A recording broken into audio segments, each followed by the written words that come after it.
Halo semuanya, kali ini kita bakal ngobrolin sesuatu yang fundamental banget yang jadi penopang sebuah peradaban, keadilan.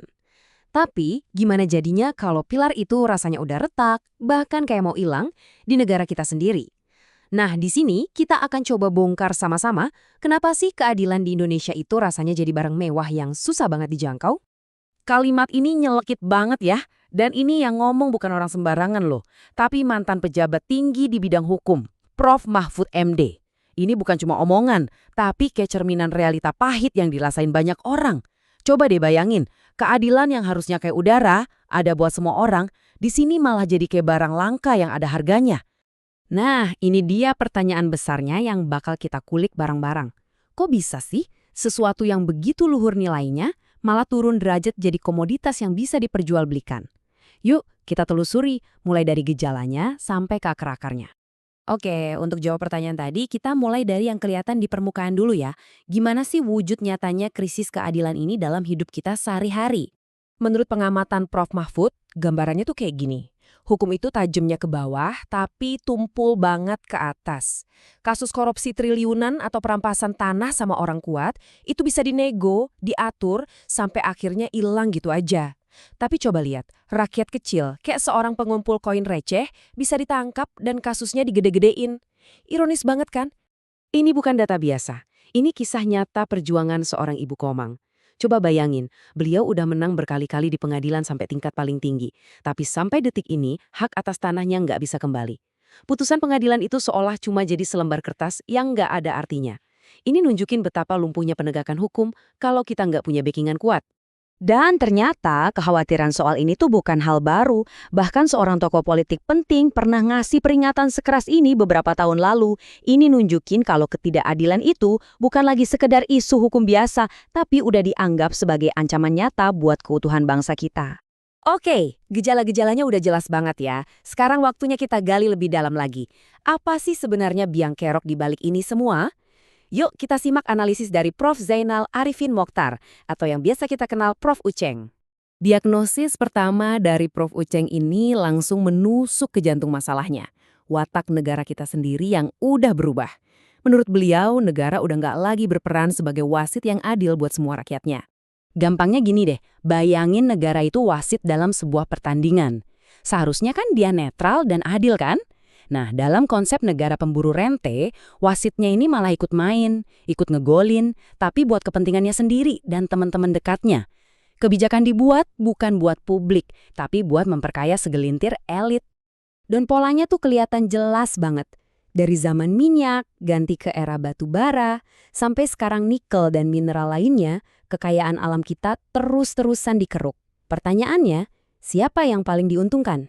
Ya, seringkali mereka adalah orang-orang yang juga duduk di kursi kekuasaan atau punya koneksi langsung ke sana.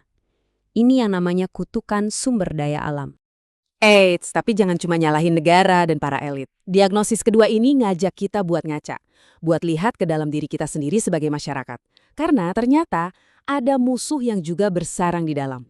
Ini nih paradoks yang sering terjadi dan bikin miris. Di depan umum, di media sosial, kita paling kencang teriak berantas korupsi. Tapi dalam kehidupan sehari-hari, masih banyak dari kita yang ikut nyiram bensin ke apinya. Mulai dari hal kecil kayak nembak SIM, kasih uang pelicin biar urusan cepet, sampai nerima serangan fajar pas pemilu. Dan angka ini jujur bikin shock. Ada sebuah riset yang menunjukkan kalau di pemilu 2024 kemarin, hampir separuh pemilih di Indonesia itu katanya bersedia menerima uang untuk suara mereka. Bayangin, hampir setengah. Ini nunjukin betapa pragmatisme itu udah mengakar kuat dan jadi musuh dari dalam yang nyata. Makanya, ada ungkapan Arab yang kuat dan relevan banget. Ibda binafsik, mulailah dari dirimu sendiri. Perubahan besar di level negara itu nggak akan pernah terjadi tanpa ada revolusi kecil di level pribadi. Tanpa integritas individu, semua teriakan reformasi itu ya cuma bakal jadi gema kosong.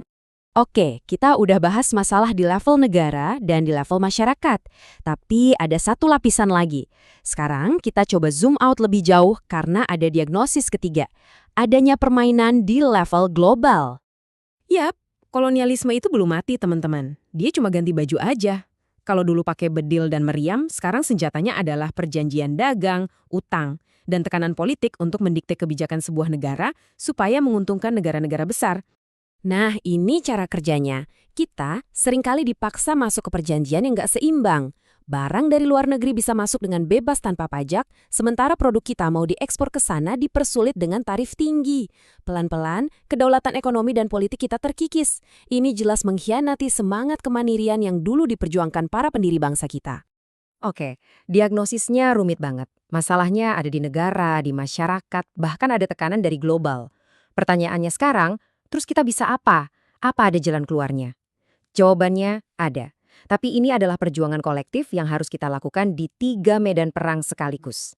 Kuncinya adalah perjuangan ini harus serentak di 3 lini. Nggak bisa cuma pilih salah satu. Pertama, kita harus berani menantang negara saat kebijakannya nggak adil. Kedua, yang nggak kalah penting, kita perangi musuh di dalam diri kita dengan menjaga integritas. Dan ketiga, kita juga harus sadar dan melawan tekanan global dengan menuntut kedaulatan bangsa. Tiga-tiganya ini saling nyambung. Kutipan dari Prof. Uceng ini jadi pengingat yang penting banget. Perjuangan ini mungkin bukan buat kita nikmati hasilnya besok pagi. Ini adalah investasi jangka panjang. Sebuah warisan yang kita tanam hari ini supaya anak cucu kita nanti bisa memanen buahnya. Sebuah Indonesia yang jauh lebih adil. Pertanyaan terakhir ini bukan untuk saya jawab, tapi untuk kita semua renungkan dan, yang terpenting, kita jalankan. Karena membangun kembali pilar keadilan ini bukan cuma tugasnya pemerintah atau para ahli. Ini adalah panggilan untuk kita semua. Terima kasih sudah menyimak.